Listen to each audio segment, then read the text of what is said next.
Yo guys, how's it going? And welcome to our baseball playoff predictions slash just kind of discussion. I'm joined by Mr. Ryan. How's it going? And Mr. Zach. This is the first time, I don't think we've ever recorded anything us three together. No? So this is like super cool. Sunday has came and gone, and with that, the playoffs are set. And we're just gonna kind of look over. I want to start off in the AL and look at that 1-8 matchup between Tampa and the Blue Jays. Early thoughts? I commend the Blue Jays for putting themselves in this position. Yeah. I'm going to say that I think this is going to be a fairly easy matchup for Tampa. I'm actually going Blue Jays. Really? Blue Jays they've played very well against the Rays throughout the year. They've played each other, I think, 10 times total. I think it's either 5-5 or 6-4. I could be wrong. But I think the Blue Jays could pull this out. That would be a big upset right off the bat. And then looking at the 4 and 5, talk about a pitching battle. Yeah, you have Bieber, Cole, big market, Cleveland market.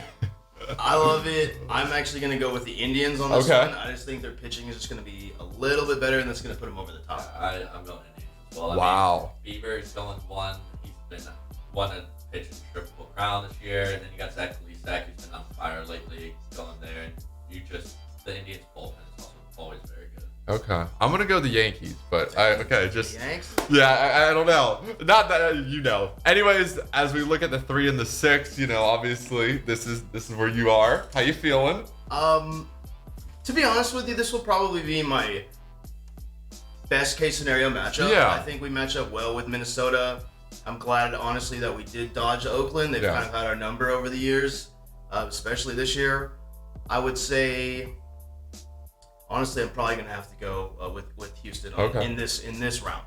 Hell yeah! No, like you said, I think this is best case scenario. Best case scenario. I know we're not doing too well, but best case scenario. Zach. Oh my God. Hey, for you to know that Ryan and I do live together. I'm sorry, Ryan. I am going to go against the Twins. I'm going for the Twins. Okay. They're winning. It's going to go 3. It's going to go the distance. Especially, it's just the loss of Verlander.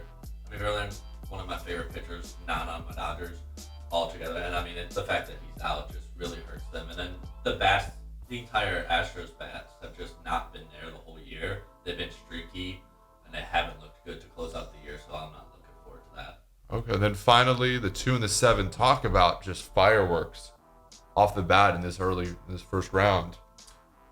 Typically, I would go pitching in a playoff scenario. Yeah. I'm actually going to take the offense here and go Chicago. The White Sox. I just really think that they're going to be overpowering. Yeah. A homer here and there typically is going to be the difference of any game, so I'm going to take the White Sox. These are only 2 teams that I picked to win. One of them was going to go to the World Series, I said, on the AL. I'm going to go out, and I will say that the White Sox are pulling off the upset, and Chicago's going second round. Can we just talk, these matchups are going to be incredible. I really think, I know it was a shortened season, 60 games. Typically, you may not get the sample size that you want or need. I think, though, we got the best. I really do agree with you. In the AL, I do. NL, I wouldn't. Yeah, not as much. But no, these AL matchups are just, they're dream. They're awesome. So as we switch gears and look at the NL matchups, we're going to start with the Dodgers and the Brewers. It's a David versus Goliath situation here. This time, Goliath, I think, is going to handily win this one. I'm going to have to begrudgingly pick the Dodgers here. Zach? It's no question. If you guys have been around the channel, Dodger fan. Dodgers going to win this. I do see the Brewers putting up tough fights, but they just lost Burns, I'm pretty sure, and he's their number 1, so Woodruff is going to be going game 2. No idea who's going to go game 1, so Buehler on the mound game 1 should be easy for us. Yeah. And then as we look at 4 and 5, I think this is a really interesting matchup here. San Diego and St. Louis.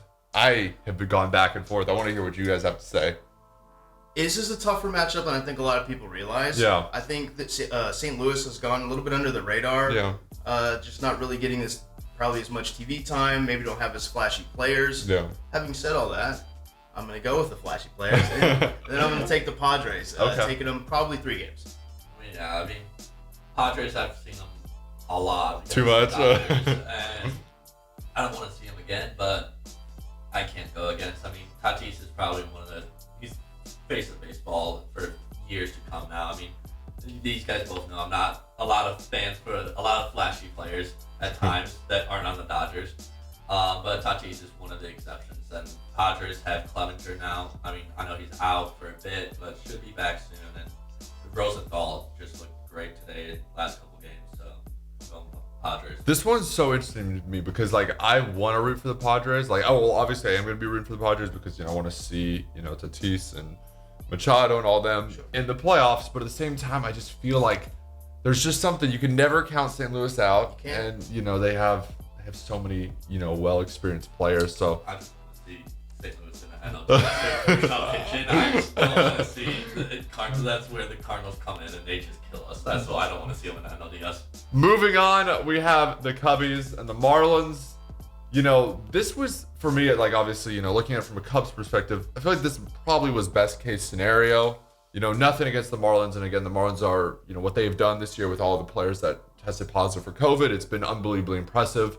But, there was talks of the Reds, about the Cardinals, all these different teams. So I'm hoping we can take care of business. It's one of those things. I don't know if you've seen Hendricks' ERA at home. He's got, like, the best home ERA over the last 2 years. He's off. He's not as good on the road at all. So I'm thinking we go Hendricks game 1 and then you game 2. That's my thought process. We'll see if we switch it up. What do you guys think? That's actually smart. I wouldn't even thought about that. I would have probably just penciled in you. Yeah. But that's excellent. I think, again, shout out to the Marlins for getting where they got. Overcame mad adversity. Even without COVID, I don't think anybody really expected them in there. Again, that being said, I'm going to go with Chicago Cubs. Though their hitting probably hasn't been where they want it to be, I think they are getting hot at the right time. I'm going to have to go with the Cubs on this one. Yeah, I'm the biggest anti-Javier Baez fan out there. And, I mean, the Cubs, it's just Chris Bryant's now 2 homers in 2 games. He's been batting a lot better. Baez has been swinging better last couple games against the Sox. The Marlins, I mean, they're that sleeper team, but Urena just did go down, and starting Marte as well too. So it's just the offense. Marte was brought so much better in presence. I just don't see it realistically happening. Now this last matchup is maybe this is gonna be so fun. Atlanta and Cincinnati.